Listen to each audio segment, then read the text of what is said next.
Turkey's expanding occupation should be the story media want. A column by Fréderike Geerdink.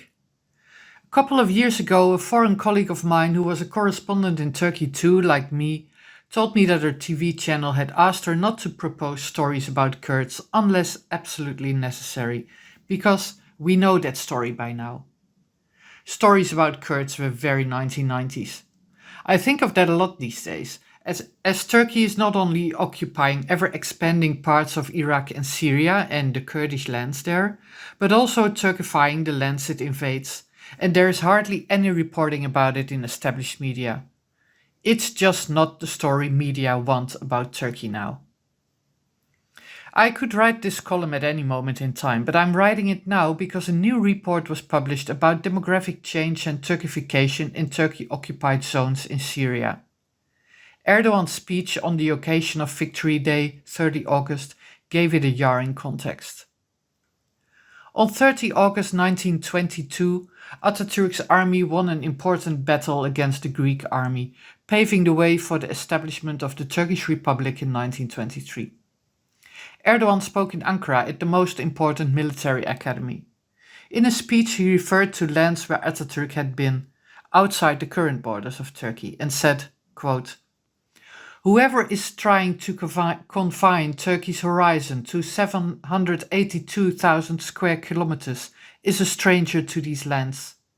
Even looking at the lands where Gazi Mustafa Kemal, Atatürk, left his footprint is enough to understand the importance of the struggle we are waging today." End of quote.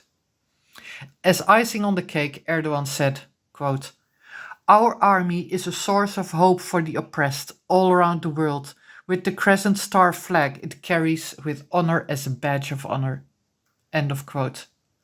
Icing on the cake as in chilling.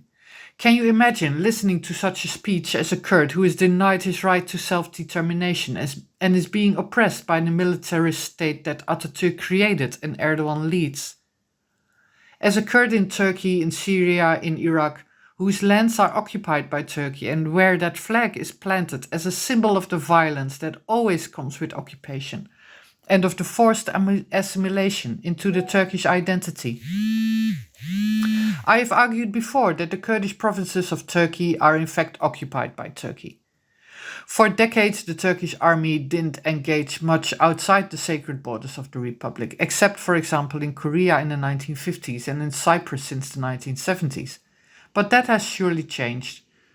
Cross-border operations into Kurdistan in Iraq and Syria are fully normalized, and so are the expanding occupations of those lands. Under the pretext of fighting the PKK, Turkey is bombing the mountains in the Kurdistan region in Iraq and wiping villages from the face of the earth and killing and displacing the inhabitants. While that gets some attention, the violence in Syria is basically not reported on at all. But the situation is terrible, as the report by Syrians for Truth and Justice once again makes clear. One of the regions the Syrians for Truth and Justice reports on is Afrin, in northwest Syria. Kurdish majority Afrin was one of the most stable parts of the country throughout the Syrian war, run by a Kurdish administration and militarily defended by the Kurdish YPG. But in early 2018, Turkey invaded and subsequently occupied it.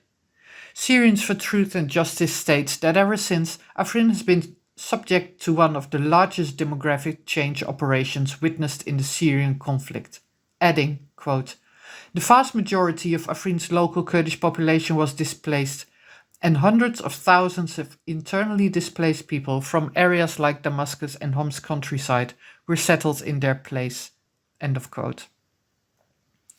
The report then continues to show how Turkification has completely altered the society and culture.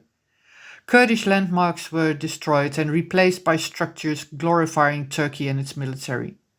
An example is the statue of Kawa the blacksmith, an important figure in Kurdish mythology, that was standing at the center of a roundabout in central Afrin, which was replaced by some weird structure depicting an olive branch, referring to the sinister name that Turkey gave its military operation. Schools in Afrin, but also in Arab-majority towns under Turkish occupation like Jarablus, Albab and Azaz, teach a Turkish curriculum. The Turkish lira was introduced as everyday currency. Portraits of Atatürk and Erdogan appeared in schools, but also in public buildings like post offices. Turkish flags are everywhere. Let's echo Erdogan's words at Victory Day again. Quote, "Our army is a source of hope for the oppressed all around the world with the crescent star it carries with honor as a badge of honor." End of quote. This is not the story media want to tell. It doesn't fit their framing of Turkey and Syria. Framing defined as the context in which media choose to report about, in this case, a country or region. Kurds are hardly ever the context. Why not?